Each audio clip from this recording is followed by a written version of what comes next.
Good evening, everyone. We're having a special board meeting to approve our AB 1200s for our bargaining units. I'd like to do a roll call right now.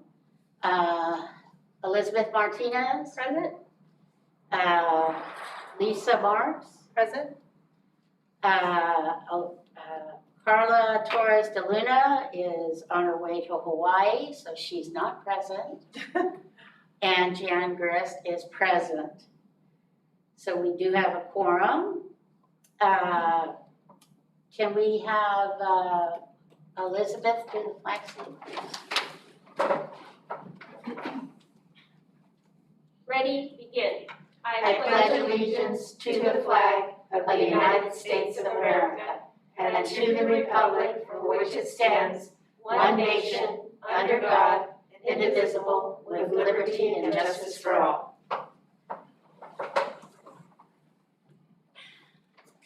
I need a motion to approve the agenda.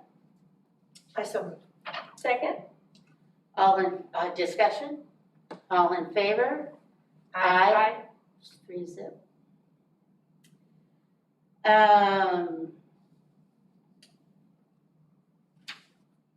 We have now the approval for the classified AB 1200. Is that right? Yes. Yeah. So we will have Sarah. Yes, please, Sarah, tell us how this works. So what we have here is the AB 1200 for classified employees.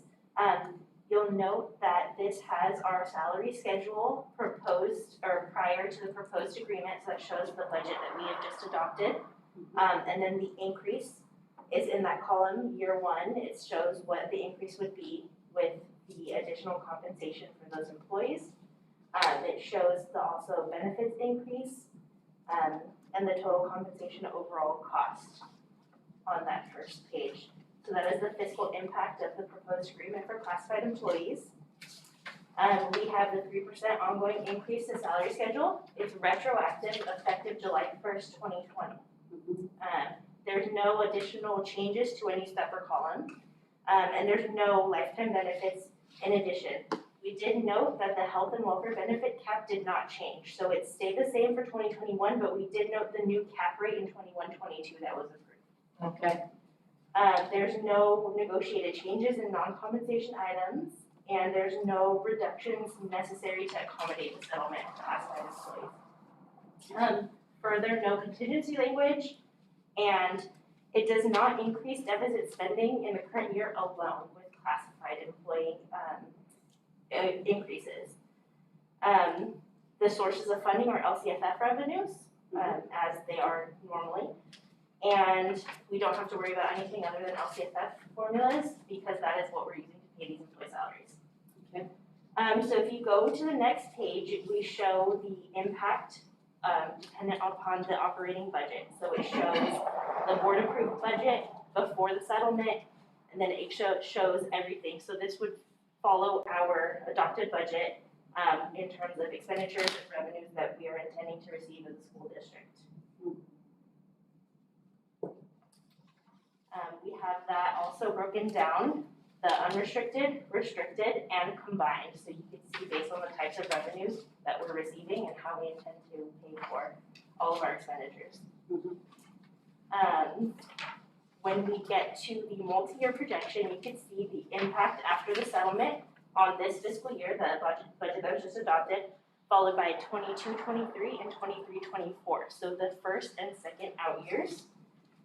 We can see here that what monies are coming out, what has been assigned and non-assigned, to see what the beginning and ending fund balances are for each of the subsequent years. And the impact that the raises have on our budget. So if you look, you see that we hit the state minimum reserve amount for this fiscal year and the 2 subsequent fiscal years with this classified raise increase.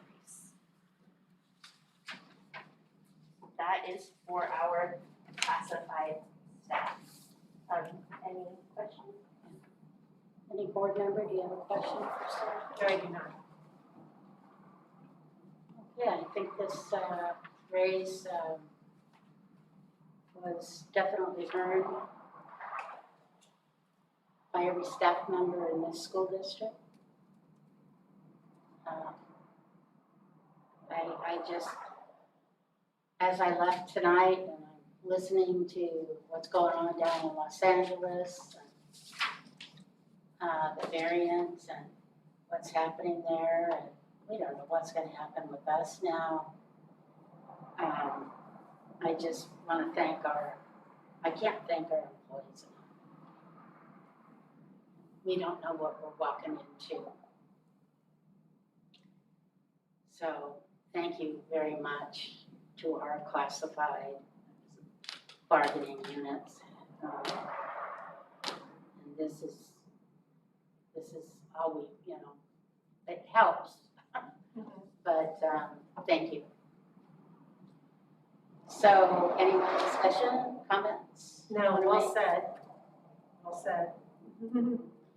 Okay, so we can call for, do I have a motion? I make a motion that we approve the AB 1200 disclosures for classified. I'll second that. Okay. All in favor, vote aye. Aye. Any opposed?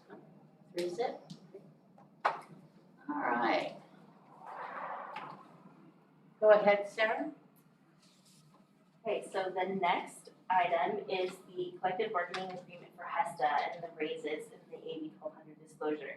So this, similar to classified, shows the cost of salaries for certificated staff prior to the agreement and the increase as a result of the raise, which is 4.5% for this bargaining unit. As you can see, there are similar increases in benefits. Health and welfare stays the same, and the total compensation increases for all of our HESTA members. This raise is 4.5% ongoing, effective July 2020 as well, so it is retroactive to July 2020. There were no changes to additional steps in column.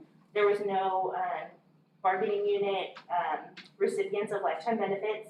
There is the same healthcare cap for certificated employees as classified, so those amounts didn't change.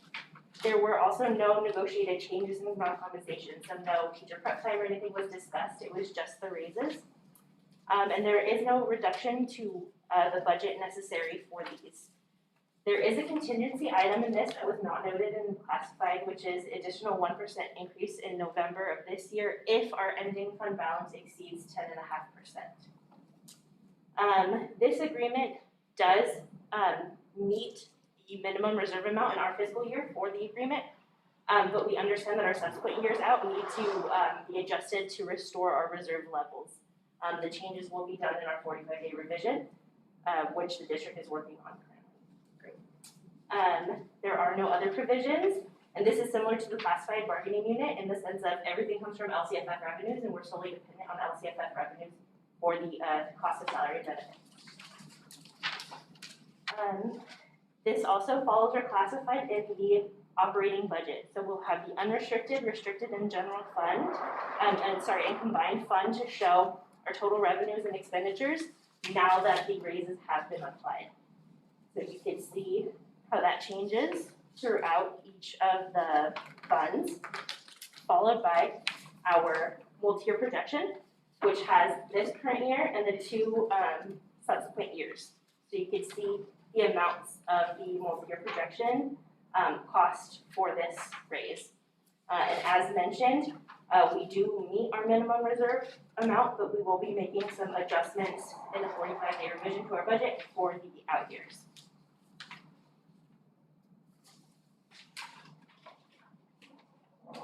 Any questions? No, it seems very clear. Well, I think what we said for the classified is the same for the certificated. Every single certificated employee in this district, from district administrators to our classified teachers, everybody did everything they could to help our children. And it cannot be said enough. I want to also thank all staff who have so selflessly and wholeheartedly worked during such a difficult year to provide the very best to our students. In addition to that, I want to thank the board. This is the third time we've attempted to approve these, and ladies, it's a Friday night. Thank you so much.